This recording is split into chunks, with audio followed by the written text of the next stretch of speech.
आपको क्या लगता है इस बार जनता का मूड क्या है? जनता का मूड तो आप बेहतर बता सकते हैं कि क्या है। हम तो एक जनप्रतिनिधि हैं, अपने मुंह से हम कुछ कह नहीं सकते।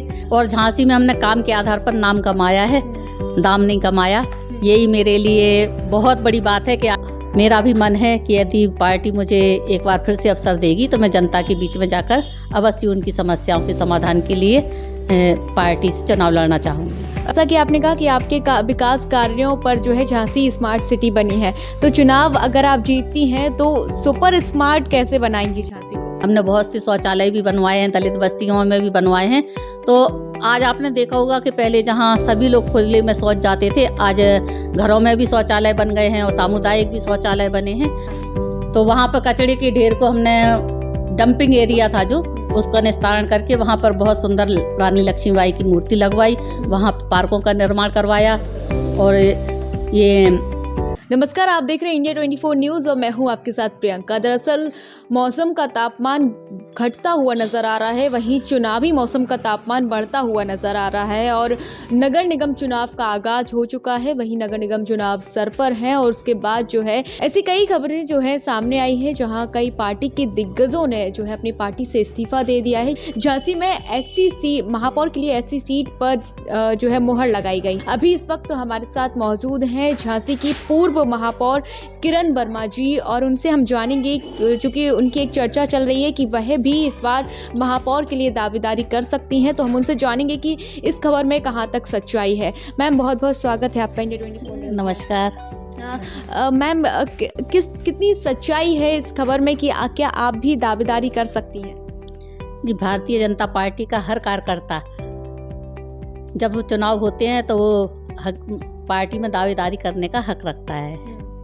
तो क्योंकि ये नगर निगम चुनाव है और मैं पहले भी महापौर रह चुकी हूँ और इस बार आरक्षण अनुसूचित जाति में आया है, तो मेरा भी मन है कि यदि पार्टी मुझे एक बार फिर से अवसर देगी तो मैं जनता के बीच में जाकर अवश्य उनकी समस्याओं के समाधान के लिए पार्टी से चुनाव लड़ना चाहूँगी। मैम, अगर पार्टी आपको सपोर्ट करती है और जो मैदान में उतारते हैं तो किन मुद्दों को लेकर आप चुनाव लड़ेंगी?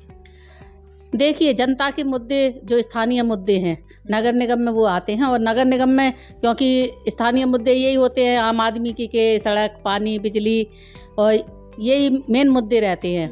और आपने देखा होगा कि झांसी में हमने इन मुद्दों पे बहुत काम किया है। झांसी में जो पानी की किल्लत थी, तो हमारे समय में हम अमृत योजना लेके आए, जिसके अंतर्गत पूरी शहर में, झांसी शहर में पानी की किल्लत दूर हो जाएगी। टंकियाँ बनाई गई हैं और जल्द ही गर्मियों तक पानी की समस्या को दूर किया जाएगा। और आपने देखा होगा कि झांसी में पहले हमारा झांसी एक गांव की तरह दिखता था। यहाँ पर सड़कें चौड़ी नहीं थी, पार्क भी सीमित अवस्था में सीमित थे। तो ऐसे में हमने झांसी में डिवाइडर युक्त सड़कें बनवाई, हरित पट्टी बनवाई और चौराहों का सौंदर्यीकरण कराया। यहाँ पे बहुत से पार्क, दलित बस्ती हैं, दलित बस्तियों में पार्क नहीं थे तो दलित बस्तियों में पार्क बनवाए। और हमारे झांसी में 15 गांव उस समय जुड़े थे, तो उन 15 गांवों में विकास के कार्य करवाए। खुले में गांव में आपने देखा होगा, खुले में एक बार मैं गई थी गांव में, उस समय निरीक्षण, क्योंकि मेरी हॉबी रही है कि हर जगह जाके कामों का निरीक्षण करना। तो क्योंकि ग्रामीण क्षेत्र में विकास कार्य कम हुए थे, तो मेरी प्राथमिकता थी कि वहाँ कार्य भी हों और अच्छे हों। तो मैं एक बार वहाँ पर भ्रमण के लिए गई थी, तो देखा कि खुले में सब जलाए जा रहे थे।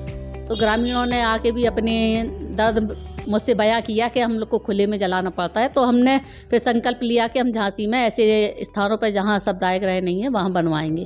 तो हमने यहाँ पे झांसी में बहुत सी जगहों पे सामुदायिक गृह बनवाए। और बुंदेलखंड में कहीं विद्युत सामुदायिक गृह नहीं था, हम अपने समय में वो सामुदायिक गृह भी लेके आए जो उन्नाव गेट में बनवाया गया है। पार्क बनवाए, सामुदायिक गृह, कब्रिस्तानों को भी हमने अछूता नहीं छोड़ा, जहाँ सब कब्रिस्तान की ज़रूरत थी वहाँ कब्रिस्तान भी बनवाए। तो झांसी की जनता, चाहे वो किसी भी जाति धर्म की हो, हमने सबकी समस्याओं को दृष्टिगत रखते हुए काम किया। हर वर्ग को लेकर जो है किरण वर्मा जी ने कार्य किया है। उसके बाद हम जानना चाहेंगे आपसे, अगर आप फिर से अगर आप चुनाव जीतती हैं और उसके बाद अगर चुनाव जीतती हैं तो जनता के लिए आपका सबसे पहला कार्य क्या होगा? देखिए, जनता के कार्य जो अभी हमने कार्य किए थे और स्मार्ट सिटी में झांसी शामिल हुई थी, तो स्मार्ट सिटी में जो कार्य चल रहे हैं वो और तेज़ी से पूरे हों, और उनमें अगर कुछ रह गया है तो उनको देख के उनको कार्य जल्दी से जल्दी कराए जाएं और जनता के बीच में जाकर जो कार्य जनता चाहती है कि उसमें स्मार्ट सिटी में ये भी शामिल होना चाहिए, तो उन कार्यों को शामिल करेंगे और आगे कार्य करेंगे। मैम, आपको क्या लगता है कि आपके जो 2012 से 17 तक के पहले कार्यकाल में कौन सा कार्य है जो ऐतिहासिक रहा है? देखिए, मेरे कार्यकाल में सभी कार्य ऐतिहासिक रहे हैं, क्योंकि एक तो विपक्ष में सपा की सरकार थी। कहते हैं सपा की सरकार में काम करना, और क्योंकि मैं बीजेपी से थी तो काम करने में कठिनाइयाँ होती हैं, लेकिन अगर अपनी दृढ़ इच्छा शक्ति हो तो हम काम कर सकते हैं। और मैंने भी संघर्षों से सामना करते हुए कार्य किया है। तो हमारे कार्य को देखते हुए फास्ट एंड मूविंग सिटी में मुझे अवार्ड दिया गया था, जो हमने झांसी में कार्य कराए थे। और फिर इन्हीं कार्यों के द्वारा और जनता के सहयोग के द्वारा कि झांसी की जनता जब केंद्र में सरकार बनी तो स्मार्ट सिटी चाहती है, कि जनता ने भी अपूर्व सहयोग दिया और हमारी झांसी स्मार्ट सिटी में शामिल हुई। तो ये मेरे कार्य ही थे जिनके द्वारा स्मार्ट सिटी हमें मिली, और आज झांसी में हम देख रहे हैं कि झांसी स्मार्ट बनती जा रही है। सिटी बस का संचालन मेरा संकल्प था कि झांसी में सिटी बस लेके आएंगे, तो वो भी पूरा हुआ। और भी अब जो छोटी कमियां हैं या जनता जो चाहती है, जब मुझे अवसर मिलेगा तो जनता के बीच में जाके जनता क्या चाहती है उन समस्याओं को, उनकी समस्याओं को पूरा करने का प्रयास। जैसा कि आपने कहा कि आपके विकास कार्यों पर जो है झांसी स्मार्ट सिटी बनी है, तो चुनाव अगर आप जीतती हैं तो सुपर स्मार्ट कैसे बनाएंगी झांसी को? स्मार्ट से सुपर स्मार्ट बनेगी, जो वही मैंने कहा है कि जनता के बीच में जाके क्या आज जनता की आवश्यकता क्या है हम उसको पूरा करेंगे। और आवश्यकता तो कहते हैं आवश्यकताएं जननी है, जो हमें आगे और विकास कार्य हम कर सकते हैं। तो हमारी आवश्यकता तो हमेशा बदलती रहती हैं, बढ़ती रहती हैं। जब स्मार्ट सिटी बन जाएगी तो उनमें और क्या ज़रूरतें हैं, तो फिर उनको पूरा किया जाएगा। तो ये तो विकास कार्य हैं जो सतत प्रक्रिया है, एक चलती रहेगी। कहीं ना कहीं मैम ये होता है कि सरकार तो अपनी तरह से पूरा प्रयास कर लेती है जनता को जागरूक करने का, लेकिन उसके बाद भी झांसी जैसे अपने स्मार्ट सिटी बन चुकी है, उसके बाद भी कई जगह गंदगी देखने को मिलती है। जनता कहीं भी कचरा फेंक देती है, कहीं भी शौच कर देना और ऐसी गंदगी कहीं। तो जनता को जागरूक करने के लिए क्या किया जाए? देखिए, जनता को जागरूक करना, जनता भी चाहती है कि हमारा झांसी, हमारा शहर स्मार्ट बने, और केवल हमें थोड़ी ज़रूरत है उनको। आज जो हमारी नई पीढ़ी है वो जागरूक हो गई है और वो जानती है कि हमें कहाँ अपने कचरे को फेंकना है, कहाँ हमें शौच के लिए जाना है। हमने बहुत से शौचालय भी बनवाए हैं, दलित बस्तियों में भी बनवाए हैं। तो आज आपने देखा होगा कि पहले जहाँ सभी लोग खुले में शौच जाते थे, आज घरों में भी शौचालय। यानी जानना चाहेंगे आपसे, अगर आप फिर से अगर आप चुनाव जीतती हैं और उसके बाद अगर चुनाव जीतती हैं तो जनता के लिए आपका सबसे पहला कार्य क्या होगा?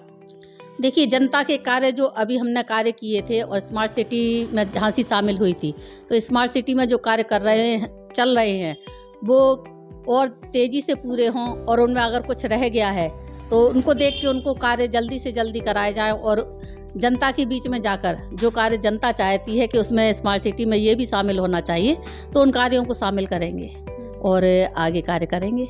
मैम, आपको क्या लगता है कि आपके जो 2012 से 17 तक के पहले कार्यकाल में कौन सा कार्य है जो ऐतिहासिक रहा है? देखिए, मेरे कार्यकाल में सभी कार्य ऐतिहासिक रहे हैं, क्योंकि एक तो विपक्ष में सपा की सरकार थी। कहते हैं सपा की सरकार में काम करना, और क्योंकि मैं बीजेपी से थी तो काम करने में कठिनाइयाँ होती हैं, लेकिन अगर अपनी दृढ़ इच्छा शक्ति हो तो हम काम कर सकते हैं। और मैंने भी संघर्षों से सामना करते हुए कार्य किया है। तो हमारे कार्य को देखते हुए फास्ट एंड मूविंग सिटी में मुझे अवार्ड दिया गया था, जो हमने झांसी में कार्य कराए थे। और फिर इन्हीं कार्यों के द्वारा और जनता के सहयोग के द्वारा कि झांसी की जनता जब केंद्र में सरकार बनी तो स्मार्ट सिटी चाहती है, कि जनता ने भी अपूर्व सहयोग दिया और हमारी झांसी स्मार्ट सिटी में शामिल हुई। तो ये मेरे कार्य ही थे जिनके द्वारा स्मार्ट सिटी हमें मिली, और आज झांसी में हम देख रहे हैं कि झांसी स्मार्ट बनती जा रही है। झांसी में सिटी बस लेके आएंगे, तो वो भी पूरा हुआ। और भी अब जो छोटी कमियां हैं या जनता जो चाहती है, जब मुझे अवसर मिलेगा तो जनता के बीच में जाके जनता क्या चाहती है उन समस्याओं को, उनकी समस्याओं को पूरा करने का प्रयास। जैसा कि आपने कहा कि आपके विकास कार्यों पर जो है झांसी स्मार्ट सिटी बनी है, तो चुनाव अगर आप जीतती हैं तो सुपर स्मार्ट कैसे बनाएंगी झांसी को? स्मार्ट से सुपर स्मार्ट बनेगी, जो वही मैंने कहा है कि जनता के बीच में जाके क्या आज जनता की आवश्यकता क्या है हम उसको पूरा करेंगे। और आवश्यकता तो कहते आवश्यकताएं जननी है जो हमें आगे और विकास कार्य हम कर सकते हैं। तो हमारी आवश्यकता तो हमेशा बदलती रहती हैं, बढ़ती रहती हैं। जब स्मार्ट सिटी बन जाएगी तो उनमें और क्या ज़रूरतें हैं तो फिर उनको पूरा किया जाएगा। तो ये तो विकास कार्य हैं जो सतत प्रक्रिया है, एक चलती रहेगी। कहीं ना कहीं मैम ये होता है कि सरकार तो अपनी तरह से पूरा प्रयास कर लेती है जनता को जागरूक करने का, लेकिन उसके बाद भी झांसी जैसे अपनी स्मार्ट सिटी बन चुकी है, उसके बाद भी कई जगह गंदगी देखने को मिलती है। जनता कहीं भी कचरा फेंक देती है, कहीं भी शौच कर देना और ऐसी गंदगी कहीं। तो जनता को जागरूक करने के लिए क्या किया जाए? देखिए, जनता को जागरूक करना, जनता भी चाहती है कि हमारा झांसी, हमारा शहर स्मार्ट बने, और केवल हमें थोड़ी ज़रूरत है उनको। आज जो हमारी नई पीढ़ी है वो जागरूक हो गई है और वो जानती है कि हमें कहाँ अपने कचरे को फेंकना है, कहाँ हमें शौच के लिए जाना है। हमने बहुत से शौचालय भी बनवाए हैं, दलित बस्तियों में भी बनवाए हैं। तो आज आपने देखा होगा कि पहले जहाँ सभी लोग खुले में शौच जाते थे, आज घरों में भी शौचालय बन गए हैं और सामुदायिक भी शौचालय बने हैं। तो आज हमारी झांसी में बहुत ही कहीं यदा कदा देखने को मिलेगा। एक तो क्या है, पुराने लोग हैं जिनको घर में शौच जाना अच्छा नहीं लगता या उन्हें कुछ परेशानी होती है तो वो जाते हैं। और वैसे तो आम नागरिक भी जागरूक हो गया है और हमारी जो पीढ़ी है, जो भविष्य की निर्माता है, वो भी अपने परिवार को इसके लिए प्रेरित करती है कि हम खुले में कचरा भी नहीं फेंकें और खुले में शौच भी ना जाएं। मैम, जैसा हम अपने दर्शकों को बताएं कि जैसे कोई भी नेता, जनप्रतिनिधि होते हैं, जीतने के बाद कहीं ना कहीं अपना विकास करते हैं, अपने बंगले बनवा लेते हैं, अपना विकास कर लेते हैं। आज भी आपका मकान जो है एक छोटी सी कुलिया में, एक छोटी सी गली में है, उस पर क्या कहेंगी? देखिए, हमने झांसी में काम किया है और झांसी में हमने काम के आधार पर नाम कमाया है, दाम नहीं कमाया। यही मेरे लिए बहुत बड़ी बात है कि आज झांसी में जहाँ भी आप जाएंगे तो आपने हर जगह देखा होगा कि स्वतः ही लोग चाहते हैं कि मैं चुनाव लड़ूं। तो अगर हम अपना कार्य करते हैं तो जनता हमें चाहती है और यही मेरे लिए एक उपलब्धि है जो मेरे साथ ज़िंदगी भर रहेगी। आपने देखा होगा कि आपने कहा स्वच्छता के लिए, तो स्वच्छता के लिए मैंने अपने कार्यकाल से कार्य शुरू किया था। और क्योंकि घर घर से कूड़ा संग्रह करना और जो प्लास्टिक है, जो जीवन के लिए जहर है, तो उसका कैसे हम निराकरण कर सकें, तो इसके लिए मैंने प्लास्टिक वेस्ट मैनेजमेंट, प्लास्टिक से कैसे हम उसको नष्ट करके कुछ उपयोगी सामान बनाएं, या जो उपयोगी नहीं है तो उसे नष्ट कर दें। घर घर से पॉलीथीन जो रहती हैं उसको एकत्र करके वहाँ तक ले जाना, ये कार्य शुरू करवाए थे। और बिजौली में इसका प्लांट लगवाया था प्लास्टिक वेस्ट मैनेजमेंट का। और कूड़े से खाद बनाने का भी मैंने प्लांट लगवाया था यहाँ पे झांसी में। तो हर क्षेत्र में हमने काम किया है, वो चाहे प्लास्टिक हो, चाहे कचरा हो, या और पानी की भी समस्या का समाधान करवाया। तो आप जहाँ भी, जिस क्षेत्र में भी आप बात करेंगी तो उसमें कुछ ना कुछ काम हुआ है। मैम, आपको क्या लगता है इस बार जनता का मूड क्या है? जनता का मूड तो आप बेहतर बता सकते हैं कि क्या है। हम तो एक जनप्रतिनिधि हैं, अपने मुंह से हम कुछ कह नहीं सकते। बस मुझे तो अवसर मिला तो मैंने कार्य करने का प्रयास किया, और क्योंकि मेरी झांसी जन्मभूमि है और कर्मभूमि भी झांसी है, मेरा जन्म भी झांसी में हुआ और मुझे कार्य करने का सौभाग्य भी झांसी में मिला। तो मुझे तो यही गर्व की बात है कि मुझे इस झांसी में कुछ करने का अवसर मिला। तो मैंने करने का अवसर मिला तो किया है, और दोबारा अवसर मिलेगा तो फिर प्रयास करूँगी। मैम, आप हमें कुछ दिखा रहे हैं इसमें प्रोजेक्ट्स? जी, आपने देखा होगा कानपुर बाईपास पे एक कचड़े का ढेर लगा रहता था। तो वहाँ पर कचड़े के ढेर को हमने, डंपिंग एरिया था जो, उसका निस्तारण करके वहाँ पर बहुत सुंदर रानी लक्ष्मीबाई की मूर्ति लगवाई, वहाँ पार्कों का निर्माण करवाया। और ये सॉलिड वेस्ट मैनेजमेंट का हमने प्लांट लगवाया था, वो भी है। ये जो कार्य हैं, ये मैम हमें प्रोजेक्ट दिखा रही है, सारे कार्य जो हैं इनके द्वारा जो है झांसी में जो विकास किया गया है, पूरा लेखा जोखा इस प्रोजेक्ट में आप देख सकते हैं। यहाँ पर तात्या टोपे पार्क आवास विकास में जो बनाया गया है, और काशीराम पार्क जो है मसीहागंज में जो बनाया गया है। यहाँ पर मैथिली शरण गुप्त पार्क दूसरा वाला, और मैथिली शरण गुप्त पार्क, काफ़ी सारे पार्क आपके कार्यकाल में विकास किए गए जी। लगभग 15 नए पार्क बनाए गए, और जो पुराने पार्क थे उनका हमने जीर्णोद्धार करवाया। और कब्रिस्तान भी लगभग 10 से ऊपर हमने बनवाए, कब्रिस्तानी शमशान घाट कब्रिस्तान भी बनवाए और जीर्णोद्धार भी करवाया, वहाँ दालान का निर्माण। तो आप किसी भी क्षेत्र में जाइए, हमारे पास बहुत से कार्य हैं जो कि हम कह सकते हैं कि हमने करवाए हैं। और इससे पहले झांसी में ये सब आपको प्रतीत नहीं हुआ होगा, देखा नहीं होगा कि इतना सब कुछ था। तो आज हमारी झांसी स्मार्ट सिटी बन रही है और आगे आप जैसा कि कहती हैं सुपर स्मार्ट सिटी कब बनेगी तो वो भी बन जाएगी, क्योंकि हमारे यहाँ यातायात की प्रॉब्लम थी ज़्यादा कि कहाँ पे हम गाड़ी पार्क करें, तो उसके लिए भी आपने देखा होगा पार्किंग बन रही है।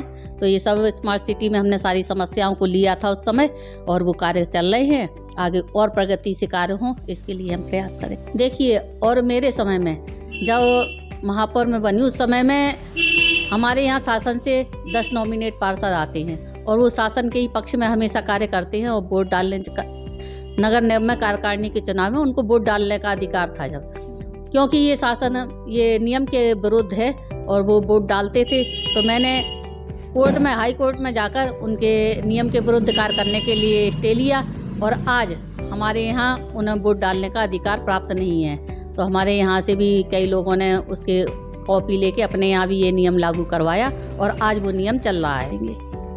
जैसा मैम ने बताया कि काफ़ी विकास कार्य उन्होंने अपने कार्यकाल में करवाया है और अगर जनता इस बार उनको चुनती है तो और भी ज़्यादा विकास कार्य उन्होंने जो सोच रखा है वो आगे करवाएंगे। वो कई वादे जो है जनता से करती हैं, जैसा उन्होंने कहा कि मैंने सिर्फ नाम कमाया है, दाम नहीं कमाया है। काफ़ी बड़ी बात यहाँ पर उन्होंने बोली है। इंडिया 24 न्यूज़ के लिए मैं आपके साथ प्रियंका। बन गए हैं और सामुदायिक भी शौचालय बने हैं।